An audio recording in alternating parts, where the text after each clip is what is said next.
നാളെ നിങ്ങൾ question paper വായിക്കുന്ന സമയത്ത് ഈ വീഡിയോ എന്തായാലും നിങ്ങൾ ഓർത്തിരിക്കും. കാരണം നാളത്തെ ഇംഗ്ലീഷ് എക്സാമിന് നിങ്ങളെ ഏറ്റവും കൂടുതൽ ഹെൽപ്പ് ചെയ്യാൻ പോകുന്ന ഏറ്റവും ഇമ്പോർട്ടൻ്റ് ആയിട്ടുള്ള ഒരു വീഡിയോ ആണ് ഇപ്പോൾ നിങ്ങൾ കണ്ടുകൊണ്ടിരിക്കുന്നത്. പറഞ്ഞുതരാം. നിങ്ങൾക്ക് മുന്നേ ഉണ്ടായിരുന്ന ബാച്ചുകളാണെങ്കിലും നിങ്ങളുടെ ബാച്ചുകളാണെങ്കിലും ഇംഗ്ലീഷ് എക്സാമിലുള്ള ഏറ്റവും വലിയൊരു ചാലഞ്ച് എന്താണെന്ന് അറിയോ? അത് പഠിക്കാതെ പോകുന്നതൊന്നുമല്ല. ഇവിടെ ഒരുപാട് പ്രശ്നങ്ങളുണ്ട്. ഇവിടെ ടൈമിനെ മാനേജ് ചെയ്യാത്തത് ഒരു പ്രശ്നം, സമയത്തിന് എഴുതി തീർക്കാൻ പറ്റാത്തത് ഒരു പ്രശ്നം, നമ്മൾ അനാവശ്യമായിട്ട് പാനിക് ആവുന്നത് ഒരു പ്രശ്നം, ഈ ക്വസ്റ്റ്യൻ വായിച്ചിട്ട് മനസ്സിലാവാത്തത് ഒരു പ്രശ്നം, ഈ ഓരോ ക്വസ്റ്റ്യൻസും എത്ര എഴുതണം എന്നറിയാത്തത്, എത്ര പോയിന്റ് എഴുതണം എന്നറിയാത്തതൊക്കെ ഒരു പ്രശ്നം. ഈ ഓരോ പ്രശ്നത്തിനും ഏറ്റവും സ്ട്രാറ്റജിക് ആയിട്ടുള്ള ഒരു മെത്തേഡ് ഞാൻ പറഞ്ഞുതരാം. എങ്ങനെയാണ് നമ്മുടെ ഒന്നാമത്തെ ബെല്ലടിക്കുന്നത് തൊട്ട്, നമ്മുടെ കൂൾ ഓഫ് ടൈം തൊട്ട്, കൂൾ ഓഫ് പീരീഡ് തൊട്ട് അവസാനത്തെ ബെല്ലടിക്കുന്നവരെ എങ്ങനെയാണ് നമ്മൾ സ്ട്രാറ്റജിക്കലി ഈ എക്സാം എഴുതി തീർക്കുന്നത്, സമയത്തിന് നമുക്ക് എഴുതി തീർക്കാൻ എങ്ങനെയാണ് പറ്റുന്നത് എന്നുള്ളത് പറഞ്ഞു തരുന്ന വളരെ ഇമ്പോർട്ടൻ്റ് ആയിട്ടുള്ള വീഡിയോ ആണ്. ഇത് സ്കിപ്പ് ചെയ്യാതെയും മുഴുവനായിട്ടും കാണാൻ വേണ്ടി ശ്രദ്ധിക്കുക. ഒന്നാമതായിട്ട് നിങ്ങൾ ശ്രദ്ധിക്കേണ്ടതല്ലേ, റീഡ് ദ ക്വസ്റ്റ്യൻസ് കെയർഫുള്ളി. ഇത് നിങ്ങൾ ഒരുപാട് തവണ ഒരുപാട് പേരിൽ നിന്ന് കേട്ടതാണ്. പക്ഷേ വെറുതെ വായിക്കല്ല. ഈ 15 മിനിറ്റ് ഉണ്ടല്ലോ നമുക്ക് കൂൾ ഓഫ് ടൈം ആയിട്ട് കിട്ടിയ, ഇതിൽ ഒരു മിനിറ്റും കളയാതെ ഇത് മുഴുവനും ക്വസ്റ്റ്യൻസ് വായിച്ച് മനസ്സിലാക്കാൻ എടുക്കുന്നതിൽ ഒരു നഷ്ടവുമില്ല.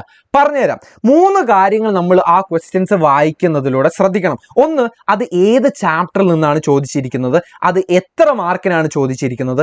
3, അത് ഏത് ഡിസ്കോഴ്സ് ആണ് ചോദിച്ചിരിക്കുന്നത്. ഈ 3 കാര്യങ്ങളെ കുറിച്ച് ക്ലാരിറ്റി ഇല്ലെങ്കിൽ ആ 15 മിനിറ്റ് വേസ്റ്റ് ആണ്. അതുകൊണ്ട് ഈ 3 കാര്യങ്ങൾ നമ്മൾ ശ്രദ്ധിക്കണം. രണ്ടാമതായിട്ടല്ലേ, ഇത് വായിക്കുമ്പോൾ തന്നെ വായിച്ച് കഴിഞ്ഞതിന് ശേഷം നമുക്ക് മനസ്സിലൊരു ഓർഡർ വേണം. ഈ ഓർഡർ 3 ടൈപ്പ് ഓർഡർ ആയിരിക്കണം നമ്മൾ മനസ്സിൽ വരുത്തേണ്ടത്. ഒന്നാമതായിട്ട് നമ്മൾ ചെയ്യേണ്ടത്, ഏറ്റവും കോൺഫിഡൻസ് ഉള്ള കുറച്ച് ക്വസ്റ്റ്യൻസ് ഉണ്ടാവുമല്ലോ, അതിനൊന്ന് മനസ്സിൽ പ്രയോറിറ്റൈസ് ചെയ്ത് വെക്കുക. ഇതായിരിക്കും ഞാൻ ആദ്യം എഴുതാൻ വേണ്ടി പോകുന്നത് എന്നുള്ളതൊന്ന് ഓർഡർ ആക്കി വെക്കുക. രണ്ടാമതായിട്ടല്ലേ, നമുക്കൊരു സെക്കൻഡ് പ്രയോറിറ്റി ആയിട്ട് നമുക്ക് അത്ര ഉറപ്പില്ലാത്ത എന്നാൽ അവിടെ ഇവിടെയൊക്കെ അറിയുന്ന കുറച്ച് ക്വസ്റ്റ്യൻസ് ഉണ്ടാവുമല്ലോ, അതാണ് നമ്മുടെ സെക്കൻഡ് പ്രയോറിറ്റി എന്ന് പറയുന്നത്. തേർഡ് പ്രയോറിറ്റി എന്ന് പറയുന്നത് പരമാവധി ഇല്ലേ, നിങ്ങൾ ഓപ്ഷൻസ് ഒക്കെ ഉണ്ടോ നോക്കുക, ഉണ്ടെങ്കിൽ അത്തരം ചോദ്യങ്ങൾ അറ്റംപ്റ്റ് ചെയ്യാൻ വേണ്ടി നോക്കുക. ഇനി ഒരു ഗതിയുമില്ല, ഇത് എഴുതിയേ പറ്റൂ പക്ഷെ അത്രയൊന്നും അറിയില്ല എന്നുണ്ടെങ്കിൽ അതിനൊരു തേർഡ് പ്രയോറിറ്റി ആക്കി വെക്കുക. കാരണം എന്താണെന്ന് ഞാൻ പറഞ്ഞുതരാം. കാരണം നിങ്ങളുടെ ആൻസർ ഷീറ്റ് വായിക്കുന്ന ആൾ ഇഷ്ടംപോലെ ആൻസറുകൾ വായിച്ച് അയാൾ മടുത്തിരിക്കുകയായിരിക്കും. അതുകൊണ്ട് തന്നെ അയാളെ ഇംപ്രസ് ചെയ്യുക എന്നുള്ളതാണ് ഏറ്റവും പ്രാക്ടിക്കലായ ഐഡിയ. അയാളെ ഇംപ്രസ് ചെയ്യണമെന്നുണ്ടെങ്കിൽ നമ്മൾ ആദ്യം ഇംപ്രസീവായ ആൻസേഴ്സ് ആദ്യം കൊടുക്കണം. അതുകൊണ്ട് നമുക്ക് ഏറ്റവും കോൺഫിഡൻസ് ഉള്ള ആൻസേഴ്സ് ആണ് നമ്മുടെ ഏറ്റവും ഇംപ്രസീവ് ആയിട്ടുള്ള ആൻസേഴ്സ് എന്ന് പറയുന്നത്. മൂന്നാമതായിട്ടല്ലേ, നമ്മൾ ആദ്യം ഏത് ക്വസ്റ്റ്യൻസിനെ അറ്റംപ്റ്റ് ചെയ്യണം എന്നുള്ളതാണ്. Attempt the questions which has highest marks first. ആദ്യം നമ്മൾ അറ്റംപ്റ്റ് ചെയ്യേണ്ടതല്ലേ മാർക്ക് കൂടിയ ചോദ്യങ്ങളാണ് എന്ന് പറയുമ്പോൾ അല്ലേ, ഈ 1 മാർക്കിന്റെ ചോദ്യങ്ങൾ ആദ്യം എഴുതി തീർക്കുക. 1 മാർക്കിന്റെ ചോദ്യങ്ങൾ നമുക്ക് ഈ ഒരു പാസേജ് തന്നിട്ട് ക്വസ്റ്റ്യൻ പേപ്പർ സ്റ്റാർട്ട് ചെയ്യുന്നതന്നെ അങ്ങനെ ആയിരിക്കും. ഒരു പാസേജ് ഉണ്ടാവും, ആ പാസേജിൽ നിന്ന് കുറച്ച് 1 മാർക്കിന്റെ 2 മാർക്കിന്റെ ക്വസ്റ്റ്യൻസ് ഉണ്ടാവും, അത് ആദ്യം എഴുതി തീർക്കുക. ഗ്രാമർ ക്വസ്റ്റ്യൻസും എഴുതി തീർക്കുക. കാരണം ഇത് അവസാനത്തിലേക്ക് വെച്ച് കഴിഞ്ഞാൽ നമ്മൾ ആ വെപ്രാളത്തിന്റെ ഇടയിൽ ഇതൊക്കെ തെറ്റിക്കും. അതുകൊണ്ട് അതിനിടവരുത്താതെ ഈ 1 മാർക്ക് 2 മാർക്കൊക്കെ ഇങ്ങോട്ട് എഴുതി തീർത്തതിന് ശേഷം നമ്മൾ മാർക്ക് കൂടിയ ചോദ്യങ്ങളാണ് ഏറ്റവും ആദ്യം അറ്റംപ്റ്റ് ചെയ്യാൻ വേണ്ടി ശ്രദ്ധിക്കേണ്ടത്. കാരണം ചിലപ്പോൾ നമ്മൾ ഒരു 4 മാർക്കിന് 2 പേജ് എഴുതി വെച്ചിട്ട് ചിലപ്പോൾ ഒരു 8-10 മാർക്ക് വരുമ്പോൾ അവിടെ ഒരു അര പേജ് എഴുതാനേ സമയം ഉണ്ടാവുള്ളൂ. അതുകൊണ്ട് ഇത് കാൽക്കുലേറ്റഡ് ആയിരിക്കണം. ആദ്യം മാർക്ക് കൂടിയ ചോദ്യങ്ങൾ എഴുതാൻ വേണ്ടി ശ്രദ്ധിക്കുക. Understand how much to write. എത്ര എഴുതണം എന്നുള്ളത് അറിഞ്ഞില്ലെങ്കിൽ, ഓരോ ചോദ്യത്തിനും ഓരോ മാർക്കിനും മാർക്ക് ബേസ് ചെയ്തുകൊണ്ട് എത്ര എഴുതണം എന്നുള്ളത് അറിഞ്ഞില്ലെങ്കിൽ നമ്മുടെ എല്ലാം കയ്യിൽ നിന്ന് പോകും. എന്ന് വെച്ചാൽ ഒരു 4 മാർക്കിനാണെന്നുണ്ടെങ്കിൽ ഒരു അര പേജ് മസ്റ്റായിട്ട് നിങ്ങൾ എഴുതണം. അതിവിടെ മത്തങ്ങ വലിയ അക്ഷരത്തിലല്ല എഴുതേണ്ടത്. ഒരു സ്റ്റാൻഡേർഡ് റൈറ്റിംഗിലാണെന്നുണ്ടെങ്കിൽ ഒരു 4 മാർക്കിന് അര പേജെങ്കിലും എഴുതണം. ഒരു 5 മാർക്കിനോ 6 മാർക്കിനോ ചോദിക്കുന്നുണ്ടെങ്കിൽ 1 പേജ്, അല്ലെങ്കിൽ 5 മാർക്കിനാണെങ്കിൽ ഒരു 3/4 പേജ് 3 പാരഗ്രാഫ് മിനിമം ആണ്. ഇനി 8 മുതൽ 10 മാർക്കിനാണെന്നുണ്ടെങ്കിൽ ഒരു 1.5 പേജ്, 8 മാർക്കിന്. 10 മാർക്കിനാണെന്നുണ്ടെങ്കിൽ ഒരു 2 പേജ്. 2 പേജ് എന്ന് പറയുമ്പോൾ ഒരു പുറം അപ്പുറത്തെ പുറം അങ്ങനെയുണ്ടോ 2 പേജ്, അല്ലാതെ 2 പേജ് ആയിട്ടല്ല ഞാൻ ഉദ്ദേശിച്ചത്. ഇത്രയെങ്കിലും മിനിമം നമ്മൾ എഴുതണം. ഇതിൽ കൂടുതൽ എഴുതണം എന്നുണ്ടെങ്കിൽ നിങ്ങൾക്ക് തോന്നുന്നുണ്ടെങ്കിൽ അവിടെ നിങ്ങൾക്ക് സമയമുണ്ട് എന്നുള്ളത് ഉറപ്പ് വരുത്തിയിട്ട് എഴുതുക. കാരണം ഇതാണ് ബെയർ മിനിമം. ഇത്രയെങ്കിലും മിനിമം എഴുതിയിരിക്കണം എന്നുള്ളത് മനസ്സിൽ വെക്കുക. പിന്നെ recall the number of points. നിങ്ങൾ വലിച്ചു വാരി 2-3 പേജ് എഴുതുന്നതിൽ ഒരു കാര്യമില്ല. അതിൽ എത്ര പോയിന്റ് ഉണ്ടെന്ന് നോക്കണം.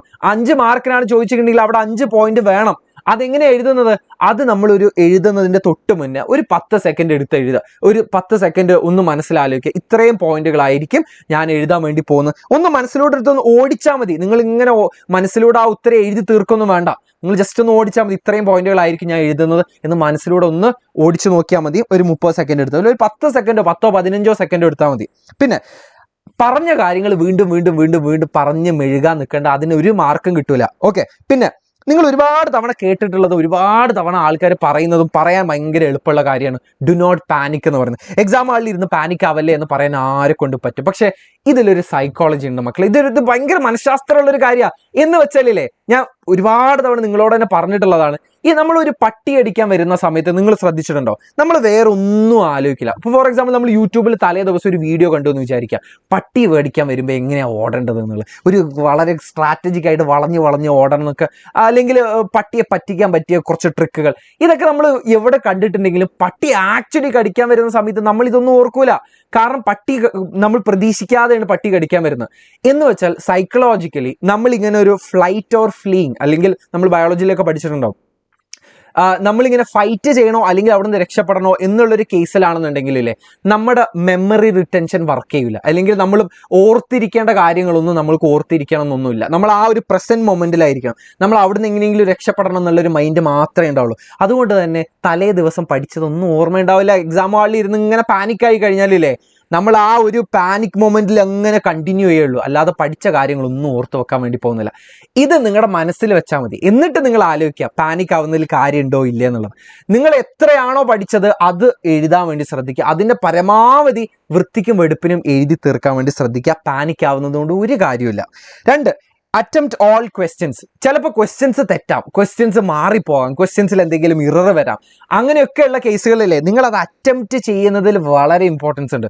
ഒരു ഗതിയും ഇല്ലെങ്കിലേ എന്തെങ്കിലുമൊക്കെ എഴുതി വെക്കുക. ആ ക്വസ്റ്റ്യനെങ്കിലും അങ്ങോട്ട് തല തിരിച്ചോ മറിച്ചൊക്കെ പറയാൻ പാടില്ല, എന്നാലും തല തിരിച്ചോ മറിച്ചോ എഴുതി വെക്കുക. കാരണം അറ്റംപ്റ്റ് ചെയ്യുക എന്നുള്ളത് വളരെ ഇമ്പോർട്ടൻ്റ് ആണ്. അവസാനമായിട്ട് ശ്രദ്ധിക്കേണ്ടതില്ലേ, എഴുതുമ്പോൾ കുറച്ച് വൃത്തിയിൽ എഴുതുക. എനിക്കറിയാം ഇംഗ്ലീഷ് എക്സാം ഇങ്ങനെ നമ്മൾ പറന്ന് എഴുതിയിരിക്കും, പക്ഷേ പാരഗ്രാഫിലെങ്കിലും എഴുതാൻ വേണ്ടി ശ്രദ്ധിക്കുക. കാരണം ഞാൻ പറഞ്ഞല്ലോ, ഈ ആൻസർ ഷീറ്റ് വായിക്കുന്ന ആൾ ഇഷ്ടംപോലെ സാധനങ്ങൾ വായിച്ച് മനംമടുത്തിരിക്കുകയായിരിക്കും. അപ്പൊ പാരഗ്രാഫിലും കൂടെ ഇല്ലാന്ന് കാണുമ്പോൾ അയാൾ വെറുതെ ഒരു മാർക്ക് അങ്ങോട്ട് വായി തോന്നിയ മാർക്ക് ഇടും. അതിനൊന്നും ഇടവരുത്തണ്ട. പരമാവധി വൃത്തിക്ക് എഴുതുക. വൃത്തിക്ക് എഴുതിയത് നടന്നില്ലെങ്കിൽ അവസാനത്തിലേക്കൊക്കെ വൃത്തിയൊക്കെ കണക്കല്ലേ. പാരഗ്രാഫിൽ എഴുതാനെങ്കിലും ശ്രദ്ധിക്കുക. ഒരു മിനിമം ലൈൻസ്, ഒരു 5-6 ലൈനൊക്കെ ആകുമ്പോൾ പാരഗ്രാഫുകളാക്കി തിരിക്കുക. സോ ഇത്രയും കാര്യങ്ങൾ ശ്രദ്ധിച്ചില്ല എന്നുണ്ടെങ്കിലല്ലേ, നിങ്ങൾ എത്ര പഠിച്ചു പോയി കഴിഞ്ഞാലും നാളത്തെ എക്സാം നമ്മുടെ കയ്യിൽ നിന്ന് പോകും. സോ ഇത്രയും കാര്യങ്ങൾ ശ്രദ്ധിക്കുക. ഓൾ ദ വെരി ബെസ്റ്റ് മക്കളെ. നിങ്ങൾ അടിപൊളിയായിട്ട് ഗംഭീരമായിട്ട് നാളത്തെ എക്സാം എഴുതി തീർക്കട്ടെ. പാനിക് ആവാതിരിക്കുക എന്ന് പറയുന്നത് ഞാൻ വീണ്ടും സ്ട്രെസ് ചെയ്ത് പറയുന്നു. All the very best. Thank you.